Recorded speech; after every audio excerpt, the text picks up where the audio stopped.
Salut à tous, aujourd'hui on se retrouve pour une nouvelle vidéo où je vais vous présenter quelques livres que j'ai lus dernièrement. Je suis désolée d'ores et déjà si vous entendez un petit bruit derrière, mais j'ai mis mon ventilateur parce qu'il fait beaucoup trop chaud et je ne peux pas filmer dans une pièce fermée sans ventilateur. Voilà, j'en suis désolée s'il y a un petit bruit qui vous gêne, je vais essayer de parler assez fort pour pouvoir couvrir ce bruit, mais voilà, c'était juste pour vous informer un peu. Pas que vous me dites en commentaire il y a un bruit machin et tout. Alors je vais commencer par deux livres que j'ai lus à part. En fait dans ma sélection il y a le week-end à 1000 que j'ai fait début juillet, donc avant que je commence mon job étudiant. J'avais donc lu 4 livres et là je vais vous présenter du coup d'abord les livres que je n'ai pas lus pendant ce week-end à 1000. Tout d'abord j'ai lu le 4e tome de Orange de Ichigo Tagano dans les éditions Akata. J'aime toujours autant cette histoire. Je trouve que c'est une très très belle histoire. L'auteur arrive à nous transmettre des émotions très particulières parce que on ressent de la nostalgie, on ressent de la peine, on ressent de la joie, on ressent de la tristesse alors que ce n'est qu'un manga.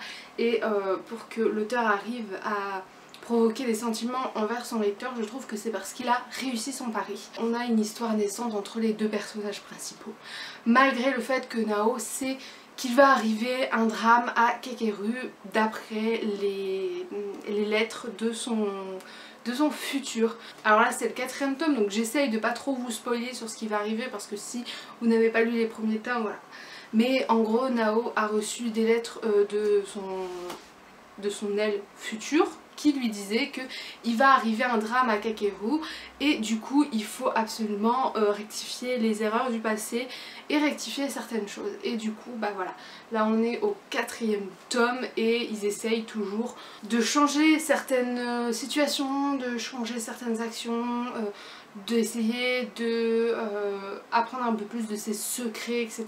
Donc je suis très très contente de l'avancée des personnages, de l'évolution des personnages et j'ai hâte de savoir la fin de l'histoire. Je sais qu'il reste 2 tomes après et j'ai tellement hâte de me les acheter parce que je veux voir comment tout se termine. Est-ce qu'ils vont réussir leur mission ou est-ce qu'ils vont abandonner et tout, parce qu'il y a beaucoup de questionnements de la part des personnages face à cette situation, donc on sait pas du tout dans quoi l'auteur veut nous emmener et je trouve ça incroyable de faire ça avec un manga. C'était une lecture que j'ai vraiment appréciée et qui m'a duré clairement 1 heure parce que je l'ai lu d'une traite.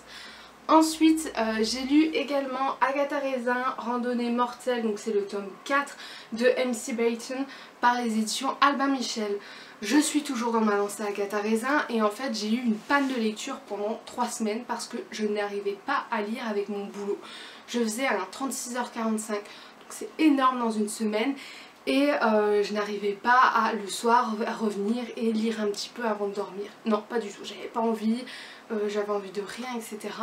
Là je suis passée à un contrat un petit peu plus léger puisque je suis en 22 heures. Mais du coup je me suis dit il faut débloquer cette panne de lecture. Et le meilleur moyen de débloquer, je pense que c'est les Agatha Raisin parce que ça se lit tout seul et très rapidement. Celui-ci je l'ai fini en moins de 48 heures pour vous dire, alors que j'étais en panne de lecture, hein, mais je l'ai dévoré parce que ça se lit tout seul et très rapidement. Cette fois-ci, Agatha Raisin va résoudre un crime qui n'est pas dans son village mais dans un village à côté, puisque il y a une jeune femme qui a été tuée sur le terrain d'un riche bourgeois. Qui avait des différends du coup avec cette femme et un groupe de randonnée. Donc Agatha Raisin est appelée pour résoudre le crime. Elle va s'immiscer dans ce groupe de randonnée en se faisant passer pour une jeune femme, voilà, pas pour une enquêtrice, et elle va essayer de découvrir les secrets. Et donc la révélation de la fin, je l'ai bien aimée. Je m'y attendais un petit peu parce qu'il y avait quelques indices qui montraient, voilà. Mais sinon c'était très étonnant et j'ai hâte de lire le prochain tome que j'ai dans ma pile à lire pour cet été. Donc voilà, parfait. Je sais que si j'ai une nouvelle panne de lecture, je lis un Agatha Raisin. Et encore une fois c'est un bon tome pour moi et j'aime bien parce que ces derniers tomes n'étaient pas hyper ouf. Et là ça relance. J'ai vu aussi une évolution des personnages de Agatha Raisin et de Jem Lacey, donc son voisin, et j'adore. J'adore comment ça se termine, mais J'ai peur pour la suite aussi, vous découvrirez si vous le lisez, mais vraiment ça vaut le détour. Ensuite on passe aux lectures que j'ai faites du coup pendant le week-end à 1000 que j'ai réussi à valider. Alors premièrement j'ai lu The Promised Neverland, le tome 8 donc de Kayu Shira et Posuka Demisu dans les éditions Kaze. Et alors encore une fois c'est une claque. J'ai l'impression que chaque tome est une claque. Là on découvre tout un univers dont on n'était absolument pas au courant. On est plutôt concentré sur les personnages de Emma et Rei qui sont du coup partis avec un monsieur pour aller à un autre point géographique donné par ce fameux stylo. Et donc tous les autres personnages on ne les voit pas du tout ou alors pendant une page histoire de les montrer quand même, mais sinon c'est vraiment concentré sur Rei et Emma et un peu plus sur Emma, et j'étais contente de la revoir un peu sur le devant de la scène parce qu'elle était un peu voilà en background ces derniers tomes, et là elle découvre tout un autre univers avec des autres pratiques par les démons et je trouve ça incroyable. Comment l'histoire est montée de A à Z, et j'ai tellement hâte du tome 9 qui est déjà sorti et le tome 10 ne sort qu'en octobre, donc je sais pas comment je vais faire entre le tome 9 et le tome 10, mais je sens que le tome 9 va être énorme vu ce qui se passe à la fin de celui-ci, vu la détermination de Emma, vu la stratégie de Emma, etc. et vu les personnages que l'on rencontre. Je pense que c'est de mieux en mieux ce manga, on ne s'y perd jamais, on comprend toutes les actions, tout est bien expliqué. Vu qu'ils ont donné une très bonne base dès les premiers tomes en expliquant la hiérarchie et tout, là il n'y a absolument pas de problème pour comprendre.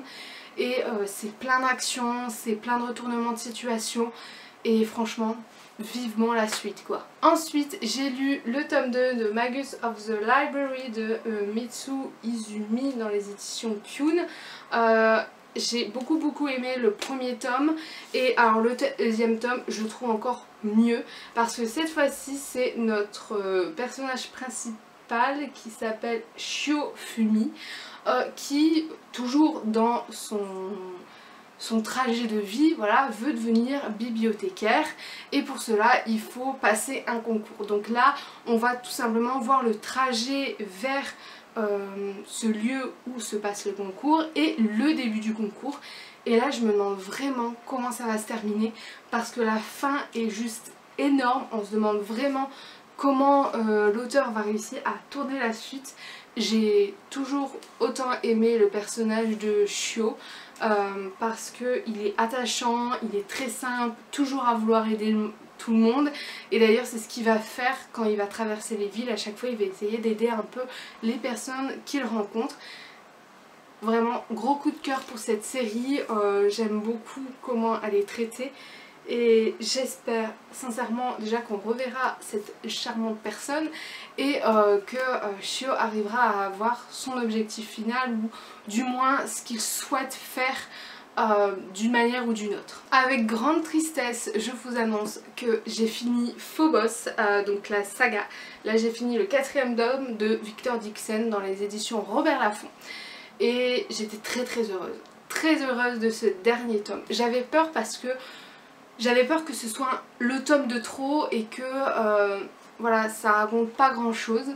Cette fois-ci donc ils sont de retour sur Terre pour certains d'entre eux, et ils vont du coup faire face un peu à la réalité des choses parce que eux ils étaient sur télé et sur réseaux sociaux pendant tout ce temps. Là ils ont un peu le retour en face cam.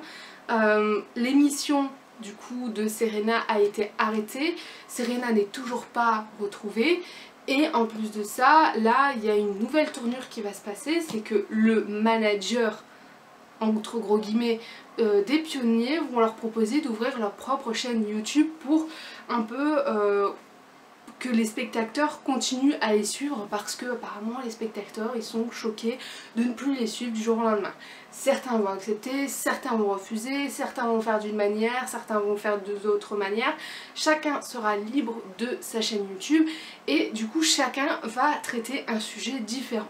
Certains vont traiter le sujet de la justice alors que d'autres vont vouloir un peu montrer au jour le jour ce qu'ils font. Et en fait cette fois-ci c'est plus du tout 3 points de vue différents parce que eh bien, Andrew est maintenant posé avec sa jeune fille, je ne sais pas trop, Harmony. Et donc ils ont plus trop grand chose à raconter. Serena n'a toujours pas été attrapée, donc raconter son point de vue ce serait un peu nous révéler où elle se trouve. Donc là on a qu'un seul et même point de vue, c'est celui des pionniers. Et en fait le livre va se diviser par chaîne YouTube. Donc en fait ça se présente comme ceci. À chaque fois vous avez un peu des chapitres avec la chaîne du pionnier, avec le nom de sa chaîne et voilà des petites séquences, mais aussi un récit qui raconte ce que font les pionniers au jour d'aujourd'hui. Donc j'étais très contente de ce dernier tome. La conclusion est incroyable et je trouve que c'est une très bonne conclusion. Je suis très heureuse de voir comment ça se termine. Un peu frustrée parce que j'aurais voulu voir certaines rencontres entre des personnages et voir en fait vraiment la fin de la fin. Mais sinon j'ai été très heureuse de ce récit, je l'ai dévoré, voilà, en 2 jours je l'avais fini parce que ça a été tellement prenant que je bouffais le livre. Et Victor Dixon, je trouve qu'il a fait une très bonne saga avec Phobos. Léonore, dans ce tome là, elle se réaffirme, elle lève son poing, même si tout l'accuse à tort, elle essaye de rester droite et honnête et elle essaye de montrer le bon exemple comme elle peut en fait. Elle va aussi découvrir beaucoup de choses sur Terre, beaucoup de secrets. Elle va se découvrir elle-même parce qu'elle va découvrir ses propres secrets ainsi que les secrets des autres. Et c'était un très beau roman avec une très belle conclusion. Ça n'a absolument pas été le roman de trop, donc j'étais hyper contente. J'étais hyper contente de cette conclusion, je pourrais pas dire d'autres mots parce que je l'ai vraiment aimé. Et ensuite pour terminer j'ai lu Prendre refuge de Xena Abirached et Mathias Hénard. Je suis désolée si je ne prononce pas bien les noms. Donc c'est dans les éditions Casterman. Je l'avais eu lors de mon abonnement à Page des libraires. Voilà, on avait un roman en plus et j'avais décidé de prendre celui-ci. Donc il est très particulier au niveau des dessins, donc c'est pas du tout des dessins avec des détails, c'est très simple. C'est du noir et blanc, mais ça fait son charme. Là on suit 2 histoires d'amour complètement différentes. La première c'est en Afghanistan, entre l'entre-deux-guerres, et c'est entre 2 femmes qui ne peuvent pas du coup montrer leur amour à tout le monde puisque ce n'est absolument pas accepté à cette époque-là, les homosexuels. Et la deuxième histoire d'amour, c'est dans le Berlin d'aujourd'hui, entre une personne, un homme allemand et une personne qui vient de Syrie il me semble. Et donc voilà, c'est une histoire d'amour assez complexe parce que les deux ont une vision des choses très différentes l'une de l'autre. Et ces 2 histoires d'amour sont très différentes, mais je trouve qu'elles se complètent dans un sens parce qu'elles sont toutes les deux un peu impossibles parce que soit le contexte qui est pas fait pour eux, soit les 2 personnes sont trop différentes. Donc c'était très beau et très rapide à lire, donc si vous avez l'occasion de le feuilleter, je vous conseillerais de le feuilleter dans votre librairie. Voilà, ça nous emmène dans des mondes un peu différents de ce qu'on peut voir aujourd'hui dans les bandes dessinées et c'était très agréable à lire. Je me suis vraiment bien attachée aux personnages qui sont simples, ça change des lectures jeunesse et ça peut faire que du bien quand ça change. Cette vidéo est enfin terminée, je vous ai présenté tous les livres que j'ai lus dernièrement, j'espère que ça vous a plu. N'hésitez pas à me dire en commentaire vos dernières lectures ou vos lectures que vous me conseillerez de lire. Moi je vous dis à la semaine prochaine pour une nouvelle vidéo, je vous fais de gros bisous, bye!